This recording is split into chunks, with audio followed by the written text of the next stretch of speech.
o pessoal gosta de dizer, né?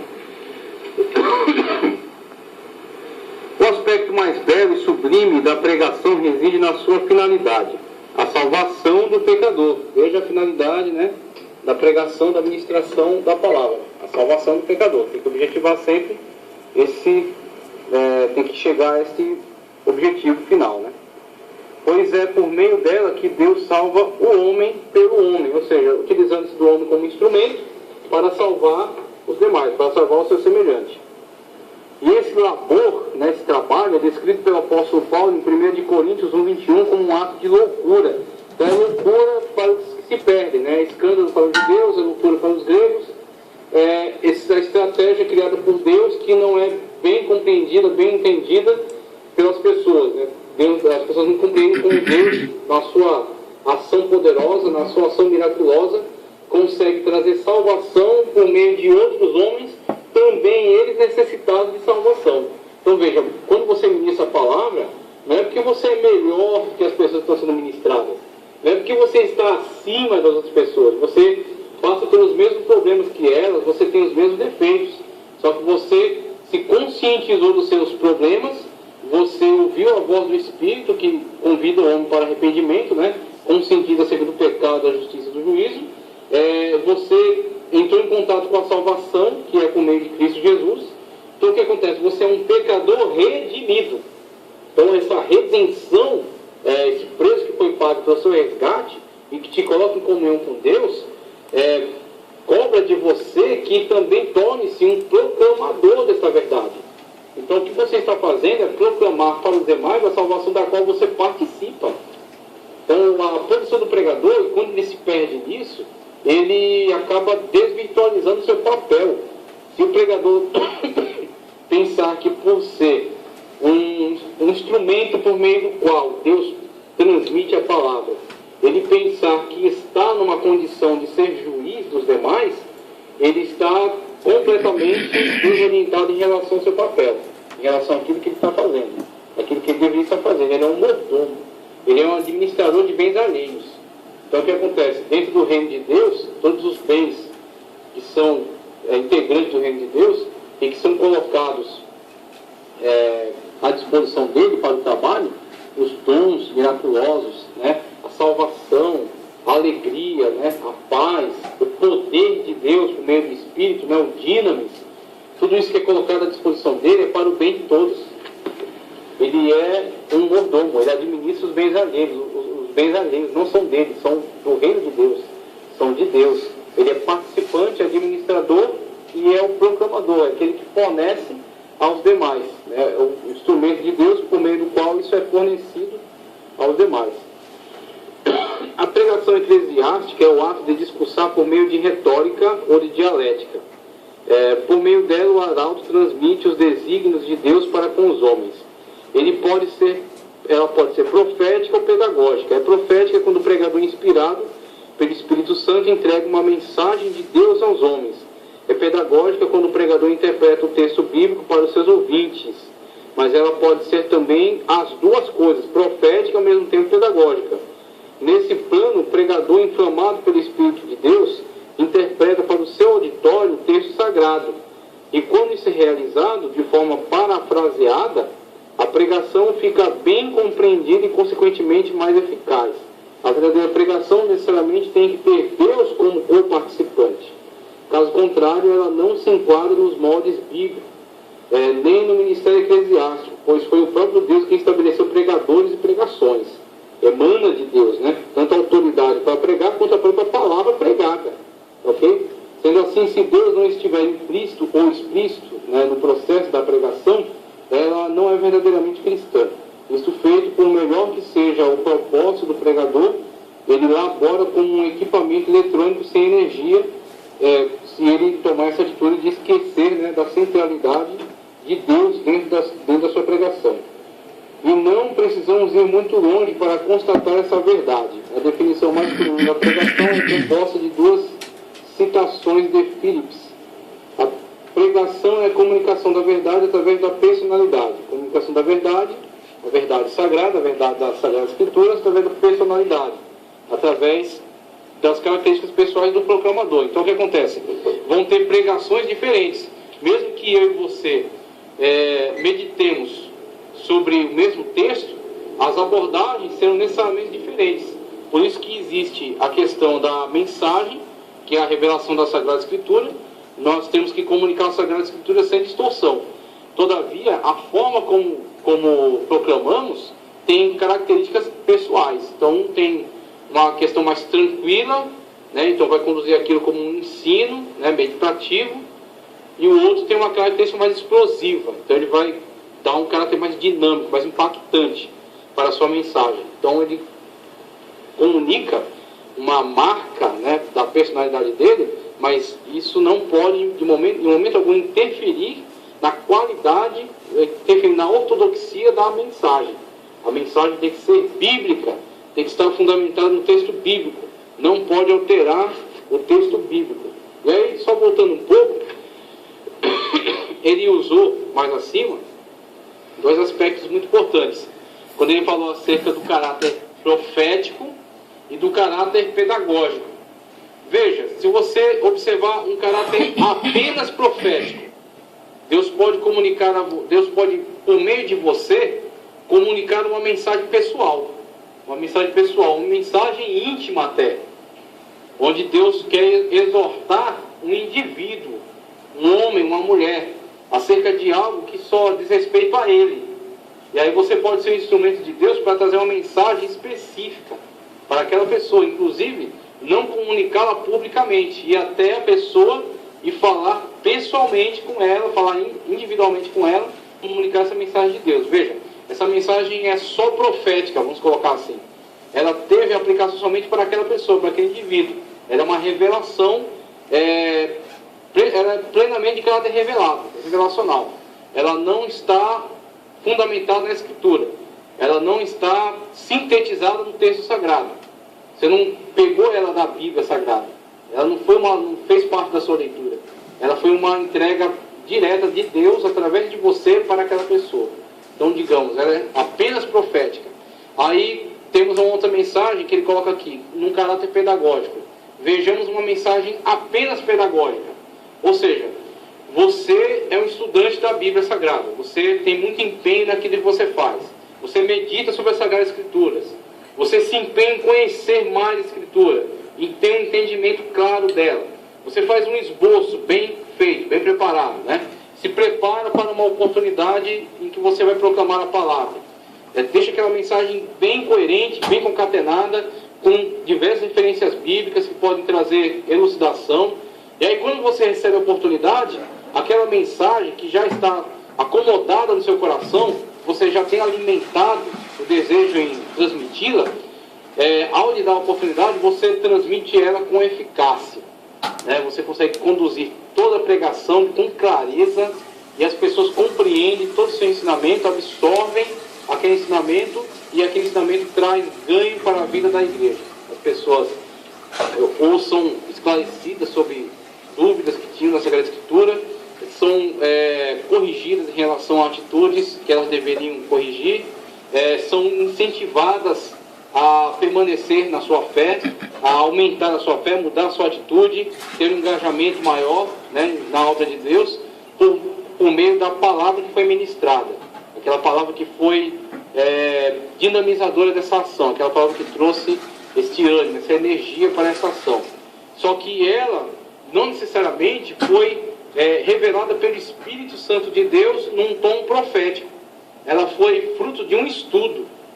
Então, durante o estudo, claro, você submeteu ao Espírito Santo de Deus, você orou, você pediu uma iluminação do Espírito Santo de Deus, pediu inspiração do Espírito Santo de Deus para poder construir aquela mensagem, mas não necessariamente o Espírito de Deus teve que revelar profeticamente uma mensagem específica. Ele estava junto com você ao longo de todo o estudo. Então ele estava junto com você, te capacitando a se preparar e ser uma boa ferramenta. Manejar bem a palavra, como Paulo fala para Timóteo.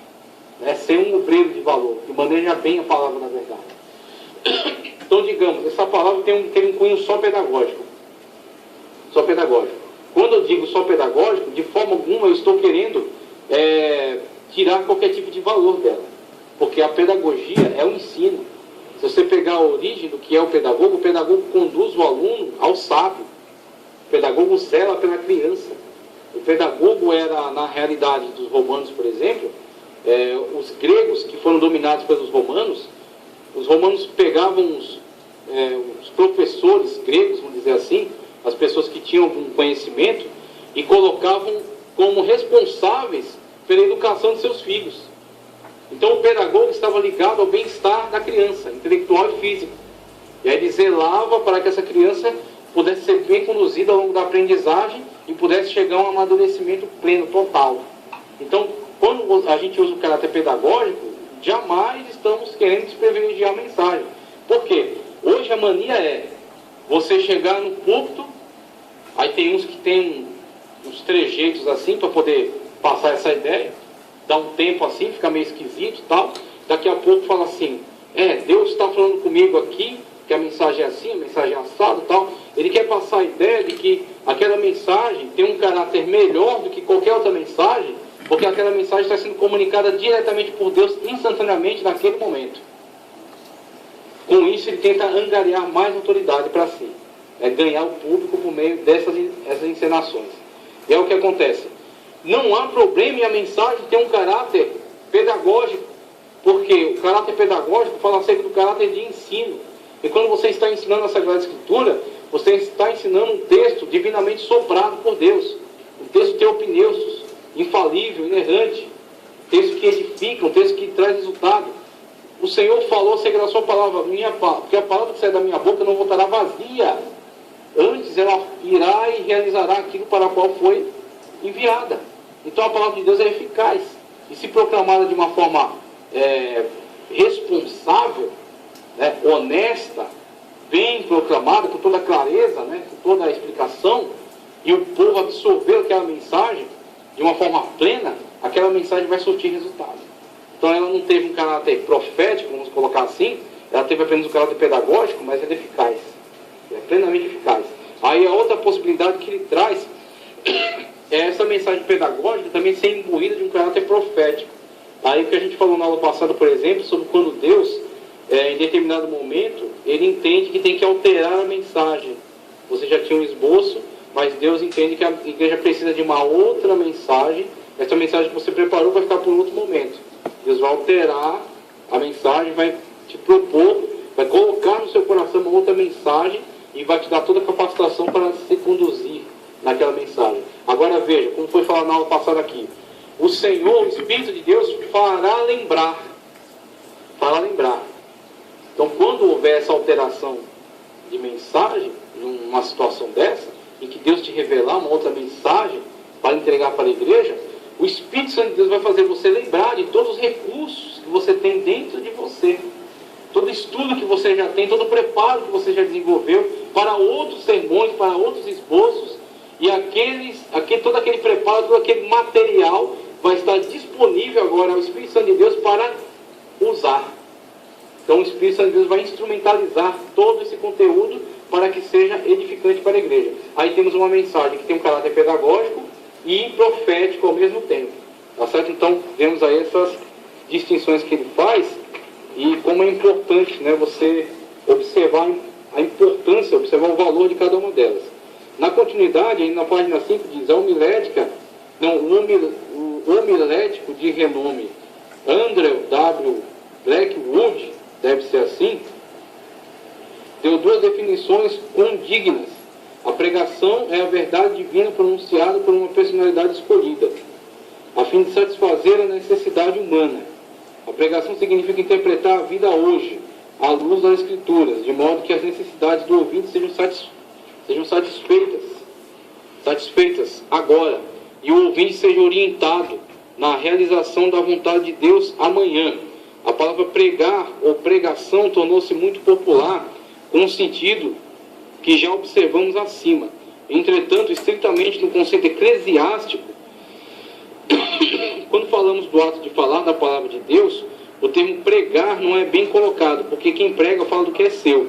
Sendo assim, é certo dizer que o político prega suas ideias e propostas, mas o pastor proclama a palavra de Deus. Veja o que ele fez aqui. Ele pegou esse termo de empréstimo E ele, ao analisar esse termo dentro de uma ótica estritamente eclesiástica, então o que acontece? Quando ele está falando acerca de analisar ela dentro do contexto eclesiástico, ele está fechando, está afunilando. Então não é que há um problema na palavra pregação, não há. Mas ele, ao fechar o foco sobre a questão eclesiástica, ele observa que a palavra pregar, ela pode ser aplicada, por exemplo, a uma pessoa que prega acerca das suas ideias. Um político num comício, como eu coloquei a imagem ali representativa, falando das suas propostas, né? E trazendo um discurso que está imbuído das suas ideologias. Então ele é comunista, ele é socialista, ele é capitalista, ele é liberal, ele é conservador. Então o discurso dele está carregado da sua ideologia, sua visão de mundo. Então o que acontece? Ele está apregoando a sua visão de mundo e juntamente com ela as suas propostas. Então por isso que ele faz essa distinção do pregar. Aí ele vai para uma abordagem mais específica falando acerca da palavra proclamar. Aí ele diz, num contexto eclesiástico, a palavra proclamar é mais adequada. A palavra proclamar é mais adequada do que pregar até. Porque proclamar, e ele coloca dessa forma aqui, quem proclama está proclamando não as suas ideias, está proclamando uma mensagem que lhe foi dada a proclamar. Então ele está proclamando, tornando pública aquela mensagem. Não é que aquela mensagem é da cabeça dele. É que ele está sendo um veículo por meio do qual ela é publicada. Ela é anunciada, é tornada pública para todos os demais. Por isso que ele olha para o termo proclamador e vê nele um termo mais adequado para aquele que ministra não as suas ideias, não o seu ponto de vista, sua visão de mundo. Aquele que proclama a palavra de Deus. Então o que acontece? Na proclamação da palavra de Deus existem características suas, como eu já falei. Um tem uma condução da proclamação da palavra de Deus mais meditativa, tranquila, profunda, num aspecto mais filosófico, né? O outro tem uma proclamação da palavra de Deus mais dinâmica, impactante, fervorosa, né? E aí, os tipos de argumentos que usam, a forma como constrói a mensagem, se ele prefere a temática, se ele prefere a textual, né? Então a forma como ele constrói toda essa mensagem, tem características pessoais dele. Mas, presta atenção, a mensagem não é dele. A mensagem não é dele, a mensagem não é minha nem é sua. É a palavra de Deus. E aí quando o pregador se perde nisso, começa a pregoar coisas que ele acha, como até a irmã Ed falou, muitos usam da desculpa, ao meu ver, né, do meu ponto de vista, e com isso ele abre um parênteses para rechear, muitas vezes com achismos, colocar os achismos dele. E às vezes a mensagem dele está tão carregada de achismos que acaba deixando pouquíssimo espaço para a proclamação daquilo que é de fato a palavra de Deus. O texto da palavra de Deus, a explicação sobre o texto, a comunicação da bênção que está contida ali, ou uma exortação, ou uma bênção, ou uma profecia, um texto escatológico, por exemplo, que vai alimentar a nossa esperança em relação ao arrebatamento, em relação ao futuro. Às vezes está tão carregada de informações pessoais dele que fica pouco espaço para aquilo ali. Então o que acontece? Ele de fato não é um proclamador, ele é um pregador, ele está pregoando suas próprias ideias. Você já viu um cara que fez um curso de teologia e se apaixonou por ele e quer de todo jeito pregar a teologia? A teologia, em outras ocasiões eu já falei, a teologia é uma boa serva. A teologia, enquanto ela for serva da Bíblia, ela é útil. Porque a teologia só serve para tornar a Bíblia mais clara. Empregar ferramentas científicas no esclarecimento, na explicação, na elucidação da verdade bíblica. A verdade não é da teologia, a verdade é bíblica. Vai falar. Os compêndios de teologia, comentários bíblicos, exegese, hermenêutica, arqueologia, são para você fazer o seu esboço fundamentado. Mas o propósito é que na sua pregação aquilo ocupe um pequeno espaço. É uma nota de rodapé num texto maior. Para quem está ouvindo, serve para entender. Para entender, para tornar mais claro, mais elucidativo, mais lúcido. Agora tem gente que faz da nota de rodapé a pregação.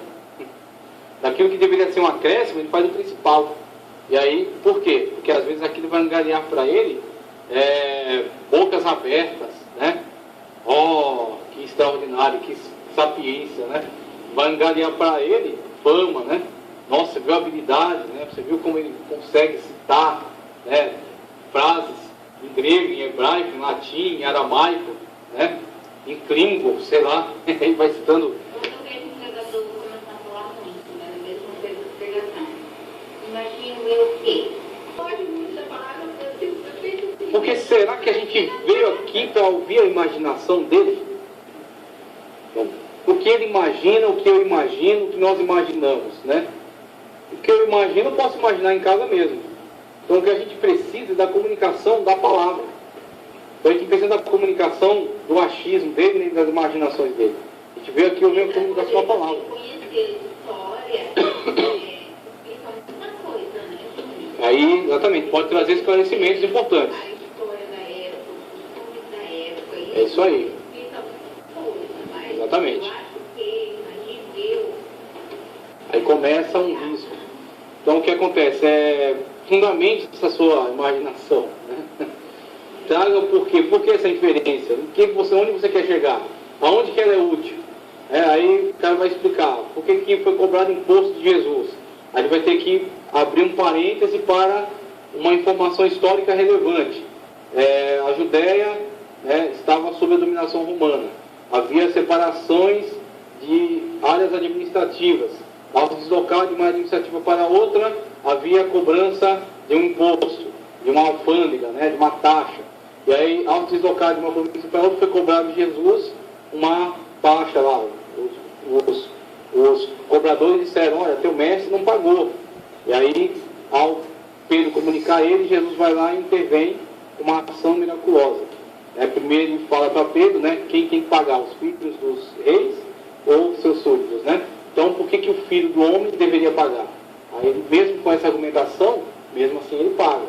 Ele dá uma instrução a Pedro, Pedro vai lá, pesca, e do ventre do peixe sai uma moeda suficiente para o imposto de Jesus e de Pedro. Então, quer dizer, essa informação histórica acerca de Roma foi apenas para viabilizar o entendimento da mensagem principal. Ela tem que ser uma nota de rodapé. Ela tem que ser curta, rápida, certeira, objetiva. Agora, quando a pessoa começa a fazer citações de listas que começam a se afastar do propósito central da mensagem, tem uma pessoa que eu vi uma vez citar o nome de várias cidades gregas que ficam em torno do Mar da Galileia, sendo que somente uma era relevante, porque o contexto se passava em uma delas. Então o contexto se passava em Gadara. Por que falar de Ipsos? Né? Por que falar de Gerasa? Por que falar de Cafarnaum? Porque ele queria citar todas, para mostrar que ele tinha absorvido aquele conhecimento e que ele dominava aquele saber. Mesmo que elas, as 9, são irrelevantes para a mensagem, mas ele tinha que citar. Porque ele queria mostrar, né, o seu conhecimento, o seu brilhantismo. Aí o pregador começa a brilhar mais do que a mensagem. O pregador começa a ter mais destaque do que o pregador, o proclamador começa a ter mais destaque que a mensagem a ser proclamada. Né? Esse é um risco, do qual nós temos que nos prevenir. É um risco do qual nós temos que nos resguardar. Então, conforme mais conhecimento você for adquirindo, sempre tem a dosagem certa para esse seu conhecimento. Para que seu conhecimento contribua, não seja enfadonho, não seja cansativo, e não seja a razão do seu engrandecimento pessoal, exaltação, mas que seja útil para você e para os demais a quem será comunicado. Senão, você terá sido perdido, né? Terá sido inútil. Então ele faz essa distinção entre pregador e proclamador, mas dentro desse contexto aí.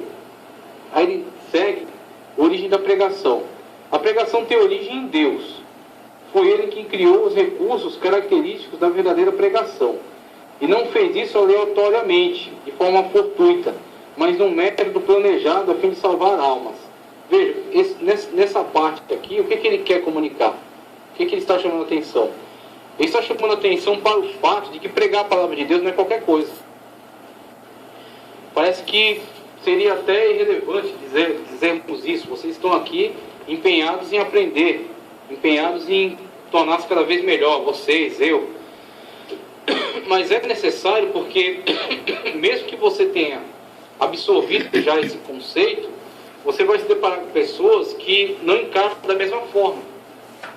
E eu, ao longo da minha vida, tenho visto muitas pessoas que usam de desculpas das mais mirabolantes para justificar irresponsabilidade. Como, por exemplo, a pessoa diz que não precisa de esboço porque é Deus que dá a mensagem na hora. E aí, geralmente, usa aquela passagem da Escritura. Você se lembra da passagem, né?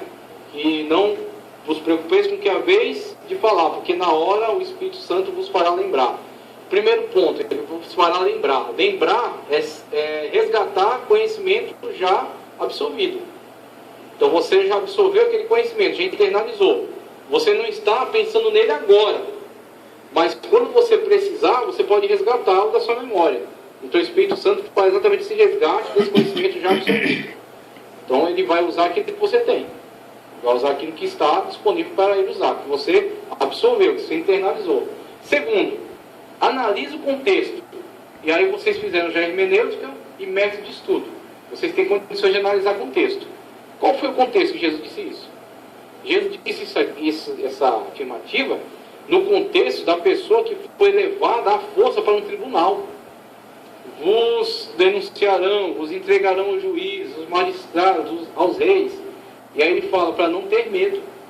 Porque na hora o Espírito Santo vai capacitar a pessoa para dar um testemunho eficaz. A preocupação de Jesus em relação a essa afirmativa é o testemunho eficaz. Principalmente em relação aos mártires da fé. Que mesmo numa situação de grande pressão psicológica, que estavam sofrendo, grande coação, deram forte testemunho da verdade. Não negaram. E aí a outra palavra que Jesus Cristo diz: aqueles que me negarem diante dos homens, eu vos negarei. Aqueles que me confessarem, eu confessarei diante do Pai e dos santos anjos. Então veja, essas palavras, elas estão ligadas a esse contexto.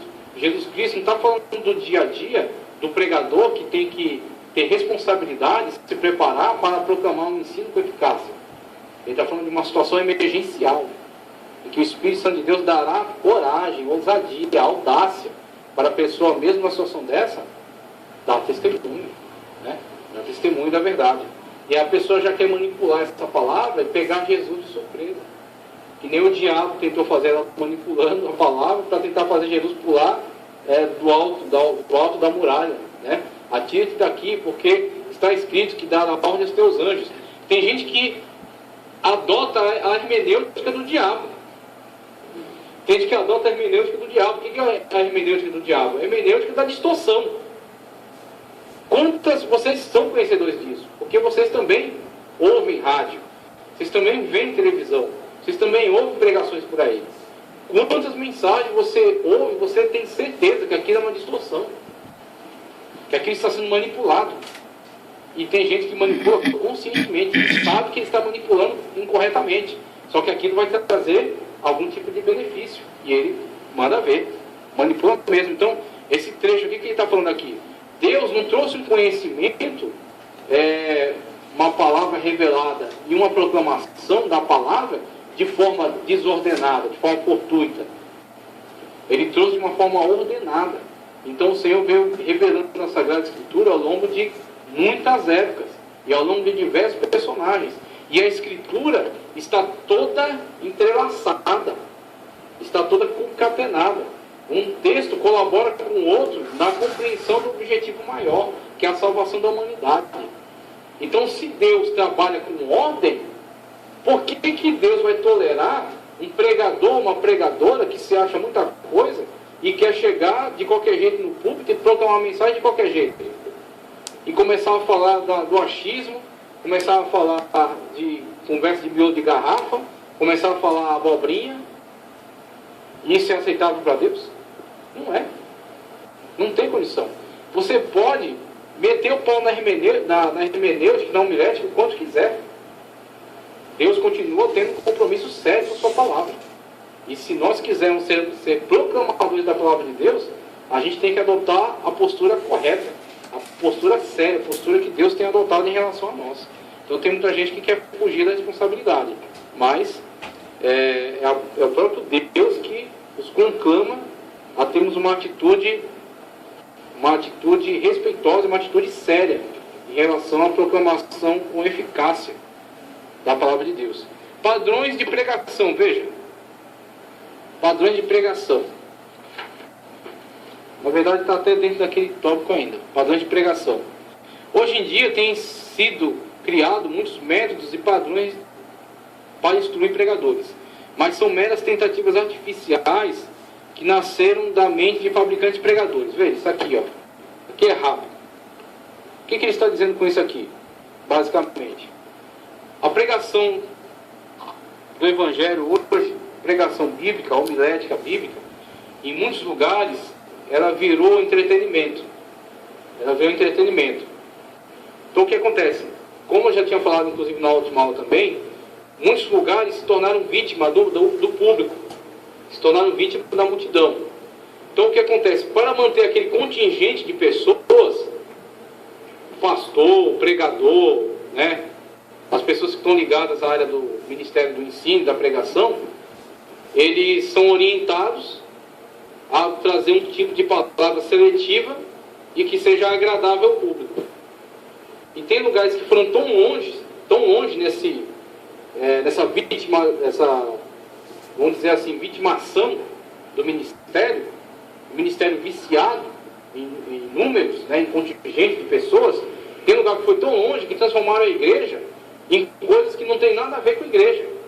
Igreja que colocou ringue de luta, igreja que colocou pista de dança, igreja que colocou aquela bola de luzes que tem em discoteca. Tem igreja, quando o pastor dá a bênção apostólica, tem um cabo transparente atrás dele, ele vai subindo, ele vai dando a bênção apostólica, fogos vão estourando e uma fumaça de gelo seco vai subindo. Quer dizer, virou um circo. Por quê? Porque para prender o público, ele fez do seu ministério um ministério de entretenimento. Ele é um animador de público, ele é um animador de plateia. E aí, infelizmente, temos visto isso na realidade, por exemplo, nos Estados Unidos, muitas igrejas evangélicas de grande volume lá se venderam para isso, se entregaram, se renderam a isso. E aqui nós conhecemos alguns nomes que você também conhece, que durante a pregação fazem coisas que não tem nada a ver com a liturgia, não tem nada a ver com o culto racional. Pregadores que tomam atitudes escandalosas durante uma pregação, no sentido de contarem piada, de serem desrespeitosos, né? No sentido de falarem coisas absurdas, coisas extraordinárias, para prender o público, né? No sentido de perderem aquele viés daquela sagracidade da mensagem, né? Perderem aquele viés da santidade do lugar, né? Da seriedade da liturgia. Então, não é que a pessoa tem que ficar completamente engessada e só pregar de um jeito a vida toda. E não pode ter um espaço para alguma descontração. Mas tudo com tempero, tudo com equilíbrio. E tem muita gente que perdeu a mão nisso aí. Que perdeu a mão. Que de tal forma... Exatamente. Pois é, uma coisa que vem acrescentar. Agora tem gente que aquilo que ele trazia para acrescentar virou o principal. Aí perdeu a direção. O papel do pregador no Antigo Testamento e no Novo, ele fala acerca do papel do profeta no Antigo Testamento. Profeta, muitas pessoas têm uma visão distorcida, pensam que profeta é um adivinhão. Para o Antigo Testamento você tem pelo menos 3 termos para profeta. Tem Nabi, Roer e Ozer. Então eu esqueci agora direitinho a distinção entre um e outro, mas um é visionário, fala principalmente da visão, tá certo? E o outro fala mais acerca da revelação. Então, o profeta do Antigo Testamento tinha essas características. Ele era um visionário, ou seja, Deus lhe mostrava coisas tanto acerca do futuro quanto problemas internos do povo. Quando, por exemplo, Ezequias recebeu uma revelação e Jeremias recebendo revelações acerca do povo, não foi de algo futuro, foi de algo que já estava acontecendo ali, já estava presente ali. Problemas, por exemplo, de paganismo no meio do povo. Paganismo no meio do sacerdócio, por exemplo. Receberam revelações acerca de práticas imundas que estavam sendo realizadas pelo sacerdócio. Então tinha esse aspecto da visão, mas tinha também o aspecto da revelação, de receber uma mensagem da parte de Deus, e no ato de entregar a mensagem, eles sempre faziam questão de evocar aquela frase que distinguia entre a fala de Deus por meio dele e a sua própria fala. Assim diz o Senhor. Assim diz o Senhor. Pronto, dali para frente temos uma mensagem diretamente da parte de Jeová, utilizando-se da instrumentalidade deste profeta. A boca do profeta é simplesmente uma forma por meio da qual Deus proclama a sua mensagem. Assim diz o Senhor. Dali para frente temos uma proclamação da palavra de Deus, da mensagem de Deus. Só que não só isso. O papel do profeta do Antigo Testamento, na maioria dos casos, na maioria das vezes, era a partir de um homem comprometido com a verdade da Escritura, um homem conhecedor da Escritura Sagrada. Isso nós podemos ver de uma forma muito mais clara a partir de Samuel. A partir de Samuel. Samuel funda aquilo que no Antigo Testamento é chamado de Escola dos Profetas. Você vê uma atuação na Escola dos Profetas, por exemplo, com Elias e Eliseu. Os filhos dos profetas, por exemplo, que se reúnem num lugar para aumentar a tenda. O ferro do machado cai na água. Aí Eliseu, no meio daquela intervenção miraculosa, faz o ferro voltar à margem. Então, por exemplo, aquilo é uma ilustração sobre a escola de profetas, que começa com Samuel. Nessa escola de profetas, você tem todo o referencial transmitido pelo profeta mais experiente para os demais, como você tem uma comunicação acerca do conhecimento das Sagradas Escrituras. Porque o profeta tinha um papel extremamente relevante como um zelador da ortodoxia bíblica. Um zelador da ortodoxia bíblica. Então, o profeta no Antigo Testamento, ele fazia o papel do chato. Ele era o chato da situação. Você vê Amós no meio da sociedade israelense, né, as 10 tribos do norte, quando estavam separados já de Judá. As tribos naquela época estavam vivendo um tempo de prosperidade. Todavia, Deus trazia uma mensagem de correção, por causa das práticas idolátricas que eles estavam realizando. E caso não atendesse a mensagem de correção, veio punição. Amós, mesmo nadando contra a maré, e sendo tido por muitos talvez como alguém inepto para aquele papel, porque era um homem simples, era um condutor de gado, se eu não me engano, mesmo assim ele desenvolveu o seu ministério. E ele cumpriu a sua missão. Você pensa que na atualidade o seu papel vai ser diferente dos deles? Não vai. Da mesma forma do Antigo Testamento para o Novo, os apóstolos. O Evangelion é boas novas, proclamação das boas novas. E por todo mundo pregar o Evangelho. Evangelion a toda criatura, comunicação das boas novas. No ato de comunicar as boas novas, você tem problemas de enfrentamento. Por exemplo, você proclama as boas novas em casa. Jesus Cristo disse assim em determinado lugar: cuidem-se que vim trazer a paz à terra.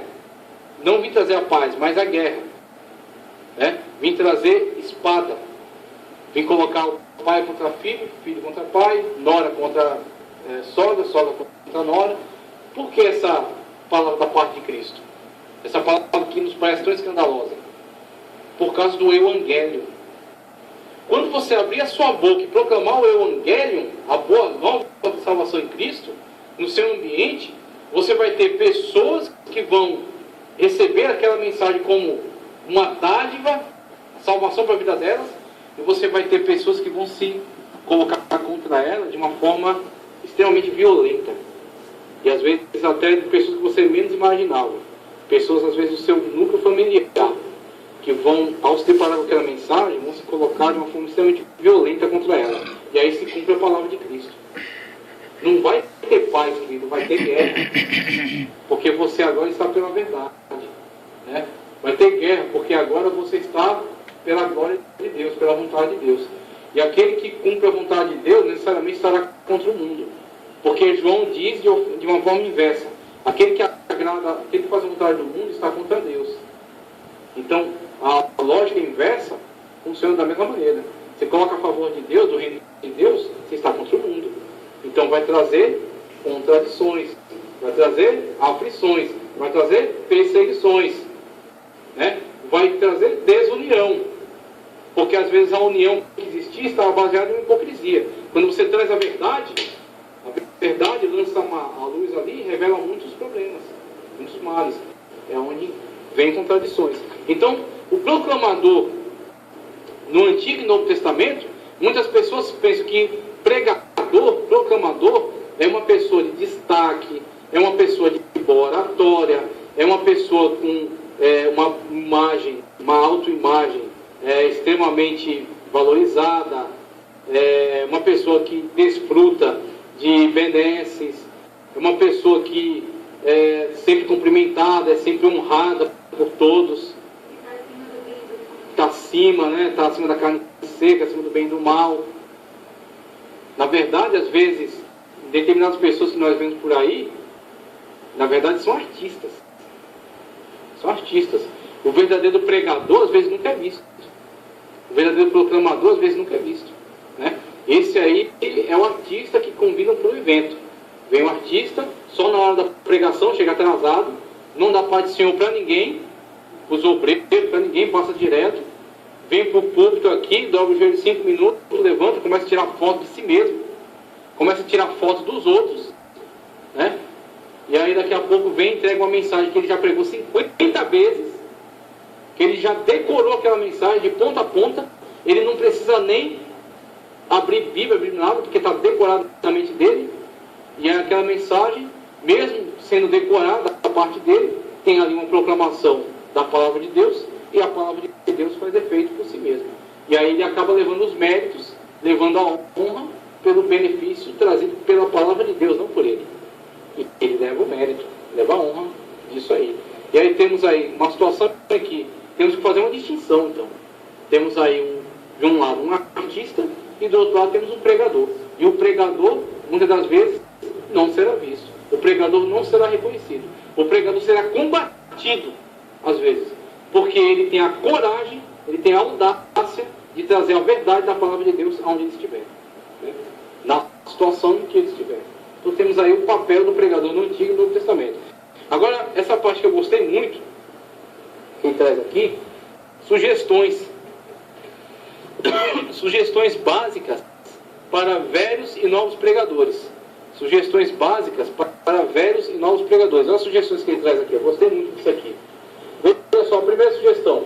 Não leia o sermão no ato da pregação. Seja inspirado pelo Espírito Santo. Não leia o sermão no ato da pregação. Isso aqui é muito importante a gente observar.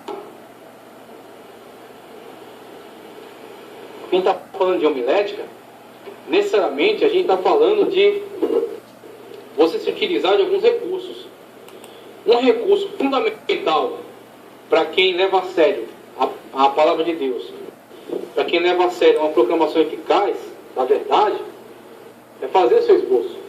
Para que serve o esboço? Eu já vi uma pessoa, a pregação dele foi uma leitura, parecia que ele estava lendo uma bula. Ele pôs a cara dentro do esboço e foi. Lia, olhava para a igreja, aí lia, olhava para a igreja, não tem condição. O esboço é para você prepará-lo em casa, e no preparo do esboço está a sua preparação. No preparo do esboço está o seu treino. Tem que ser feito. Ele tem que ser feito, não tem que ser feito só mentalmente, tem que ser feito fisicamente, no papel.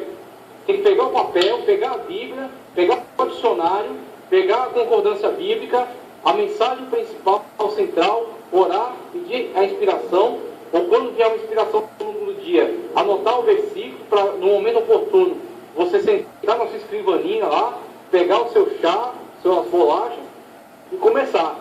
Bíblia Sagrada, palavra não entendida, dicionário, referencial, quero fazer uma citação no outro versículo, concordância, aí vai, palavra principal, anotação, comentário seu, alguma informação útil, você vai obter outro livro. Então, nesse preparo do esboço que você está fazendo em casa, é o seu treino. O jogador de futebol treina. Para quê? Para que durante 45 minutos ele jogue bem. 90 minutos, né? Ele jogue bem. Mas o treino não foi 90 minutos, o treino foi horas. Para que 90 minutos ele vá e desempenhe o seu papel. A pessoa que participa de uma Olimpíada treina a vida toda, né? Anos a fio treinando. Para quê? Quando chegar naquele momento, é uma coisa assim de 10 minutos, 15 minutos, ele vai realizar aquele movimento, ginástica, aeróbica, levantamento de peso, atirar dados, corrida. Vai ser coisa assim, 10, 15 minutos. São os 15 minutos da vida dele, que estão preparados num treinamento de meses, anos, né? Da mesma forma, o pregador vai chegar aqui, ó, oportunidade para ele. Meia hora, 40 minutos, 1 hora de pregação. Tem que ter tido um estudo antes disso. Tem que ter tido um estudo, tem que ter tido um esboço preparado. E durante o preparo desse esboço, é onde vem o seu preparo, é onde vem a sua segurança.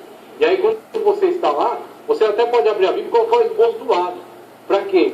Deixar pontos assim, marcados de uma forma bem clara, e bem simplificada, e bem resumida.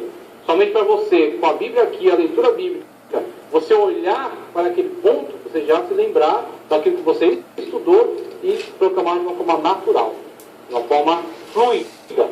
A pregação, pense na pregação como uma música. Não qualquer música, né, irmão? Não é forrozinho, não. Pense num Bach, né? Pense num Chopin, né? Pense num Tchaikovsky. Uma sinfonia, né? Toda a orquestração, toda a harmonia, né? O equilíbrio dos sons, a hora certa de cada som, né? A hora certa de início, final. Pense numa harmonia para uma sinfonia, uma orquestra. De uma forma semelhante, a sua pregação tem que ter harmonia também. Tem que ter essa musicalidade, esse ritmo. Um início mais tranquilo, trazer o povo para dentro do tema, desenvolvimento do tema, para a comunicação dessas verdades, para que isso fique claro na mente deles, e arremate com uma conclusão que faça sentido para eles, que comunique a eles uma verdade fundamental, né?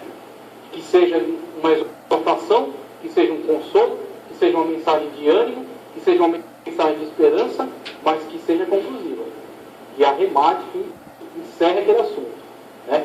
Que conclua dando a eles algo que eles vão levar no coração deles. Agora isso tem que ser feito de uma forma natural. Por isso que, se você ficar aqui e para ler o esboço, pronto, aquele silêncio criado já dispersa. Então, você tem que se preparar, é um preparo. Se você se preparar bem, você vai pregar bem, você vai ser uma boa ferramenta nas mãos do Espírito Santo de Deus. Você pensa, você vai fazer uma obra, né? Vai cortar cana. Você tem uma foice para cortar cana.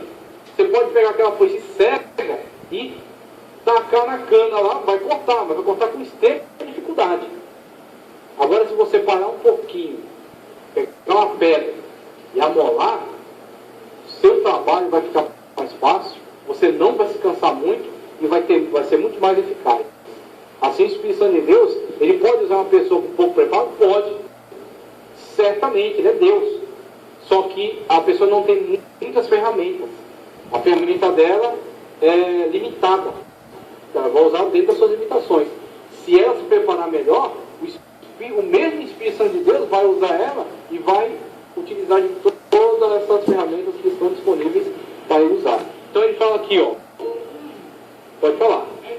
Mas o Espírito Santo de Deus vem sobre ele e profeticamente Deus revela a ele uma outra mensagem, vai mudar, vai tirar ele daquele esboço e vai levar ele para outra palavra. Ele vai crescendo as ferramentas. Ele precisa se conduzir bem. Com foco de ensinamento, mas que isso não se afasta do Espírito de Deus. Certamente. Exatamente. E é uma pregação de puro conhecimento. O fulano tem isso, daquilo, entendeu? Tem pessoa que vai estar dissecando, né? Aí ele estava fatiando lá o corpo. E é ensinamento muito claro, mas o conhecimento todo, também ele cita várias passagens da Bíblia, que ele vai, que ele volta, ele dá vários exemplos dentro da Bíblia. Isso é uma mensagem pedagógica, mas sem inspiração. Mas com muita inspiração do Espírito Santo também. Tem que ter inspiração, exatamente, é fundamental. Fundamental. Se não tiver, a gente percebe. Enquanto o outro é só técnico, então vai aquela coisa fria, mecânica. Isso. Isso dá para perceber. Como já tive experiência de ver aqui, uma pessoa que não tinha como negar que ela era capaz, porque ela tinha muitos recursos, mas era extremamente técnica. E não tinha essa inspiração. Ele não buscou primeiro e se inspirar no Espírito Santo de Deus, buscar no Espírito Santo de Deus essa alegria, né? Essa empolgação, essa ousadia no Espírito. Então, se ele tivesse primeiro buscado, mesmo que ele se capacitou bem, né, com conteúdo bíblico, teológico, mas falhou na hora de buscar inspiração. Ele pensou que o conteúdo bíblico e teológico era suficiente, dava conta. Só que quando ele comunicou, foi com extrema frieza. Aí, tudo bem, eu posso reconhecer, a mensagem está bem pregada, né? Correto, não há correções a fazer. Mas, por outro lado, foi muito chato. Muito chato, muito cansativo, muito enfadonho, muito pesado. Por quê? Porque não foi comunicado, houve comunicação de alegria, de inspiração, de amor, de paixão, de fogo, né? Esse tipo de fogo da inspiração do Espírito Santo de Deus, que é imprescindível, né? Que não é possível abrir mão disso. Então, já caminhando para o intervalo, veja, para fechar aqui esses exemplos, procure evitar consultar o esboço frequentemente para não ser taxado de pregador mecânico, legalista, como ele diz aqui. Evite improvisar o sermão, pois Deus não simpatiza com preguiçoso. Evite improvisar o sermão, porque Deus não simpatiza com preguiçoso. Portanto, faça a sua parte. Isso aqui eu gostei, ó. Não grite exageradamente. Tudo bem que, em alguns momentos, devido a essa alegria do Espírito Santo de Deus, percebe, pois é. Quando a pessoa eleva a voz, porque você vê que ele está transbordante de alegria.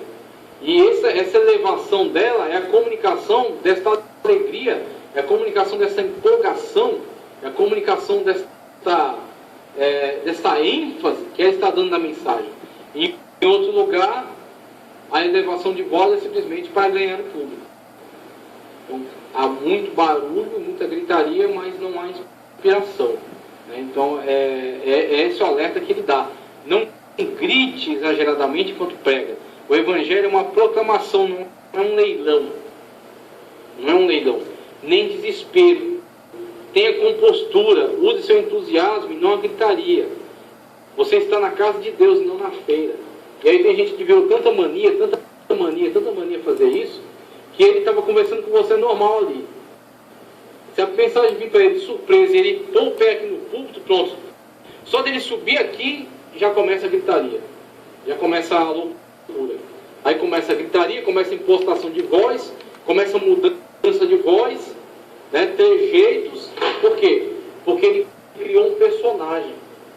Então esse personagem que ele utiliza para pregar é um personagem que quer comunicar a impressão de uma inspiração do Espírito Santo de Deus. A impressão de um poder de Deus que está sendo comunicado ali. Mas na verdade é só um rótulo, né? É só uma capa, é só uma imagem. Então, é artificial. Tanto é artificial que ele usa, né, para, e aquilo está a dispor dele. Então aquilo não veio de uma ação do Espírito Santo de Deus sobre ele, aquilo veio de uma impostação, né? Aquilo veio de um teatro, né? De uma teatralização da mensagem. Evite falar demais, né? Ser prolixo, falar demais. Evite falar demais.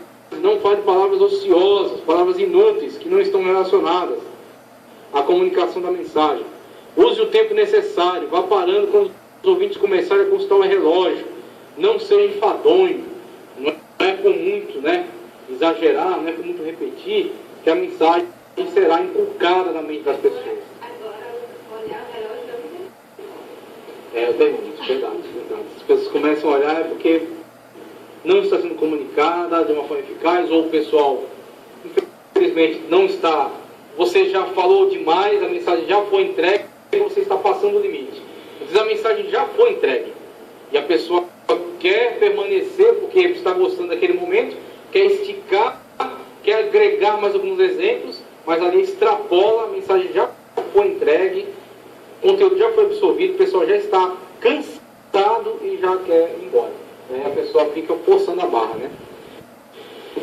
Tenha compostura no púlpito, cuide do vestuário, da aparência pessoal. Ao pregar, não fique olhando para o teto, nem para o assoalho, olhe para o auditório. Aí uma dica que eu ouvi, que eu acho muito útil, por exemplo, eu estou olhando para vocês aqui, ó. Se houvesse algum problema no contato visual, que muitas pessoas são tímidas e têm esse problema, a dica que eu ouvi que não falha, se tem algum problema no contato visual, olha para a testa da pessoa. Porque se você olhar direto nos olhos, tem gente que se constrange com isso. Aí se essas pessoas estivessem sendo atendidas, por exemplo, você está num lugar grande, amplo, você olha para um determinado local, daqui a pouco você se volta para o outro, as pessoas entendem que você está se preocupando em comunicar para elas, que você está as visualizando, está comunicando para elas. Então isso aí atrai também o foco para a mensagem, o foco para a comunicação que você está tentando fazer. Então são técnicas para ser muito boas. Tenha compostura, como já falamos, não se exalte. Essa parte aqui, essa parte aqui é muito importante. Não se exalte. Não se exalte. Seja humilde. Não se exalte. Seja humilde. Sufoque a vaidade. Você está pregando a palavra de Deus e não suas ideologias pessoais. E tem muita gente que infelizmente usa o púlpito para desabafo, né? Para desabafar, sendo que o propósito, o objetivo não é esse. E aí, falando acerca disso aqui, eu achei interessante uma parábola que fizeram para dar exemplo sobre isso. Então as glórias são de Jesus. Você é aquele que transporta Jesus para eles. Então as glórias não são suas, as glórias são de Jesus. Eu achei muito interessante essa ilustração, porque mostra exatamente o papel do pregador quando ele se perde. E ele começa a achar que ele é o pivô, ele é o principal daquela situação, né? Se não é a atuação dele, não há pregação. Se não é a atuação dele, não há movimento. Se não há atuação dele, não há avivamento, como eles gostam de usar. Sendo que, na verdade, ele é aquele que Jesus se utiliza. Ele é aquele que Jesus se utiliza. Ele é um instrumento, uma ferramenta, né? Então, se houve um impacto, se houve um bom resultado, se houve de fato um avivamento, foi graças a Jesus que estava utilizando-se dele. Ele tem que estar sempre consciente disso. Se ele manter sempre consciente disso, ele evita a exaltação. Se você não se conscientizar disso sempre, quando vier um sucesso na proclamação da sua mensagem, e o sucesso da proclamação da mensagem é a mensagem proclamada eficazmente e surte resultado. Então, surte resultado na vida das pessoas. As pessoas têm a vida transformada por aquela mensagem. Se você não tomar cuidado, aquilo te exalta. Aquilo acaba sendo não utilizado para o seu crescimento, mas para a sua destruição. E é onde que temos que nos atentar a isso e evitar esse risco. Veja, seja pontual, não ultrapasse o tempo, né? Seja pontual, não ultrapasse o tempo que lhe foi dado. Se possível, deixe alguns minutos de crédito. Viva o seu sermão a fim de que ele não saia apenas dos seus lábios, mas do coração e da alma.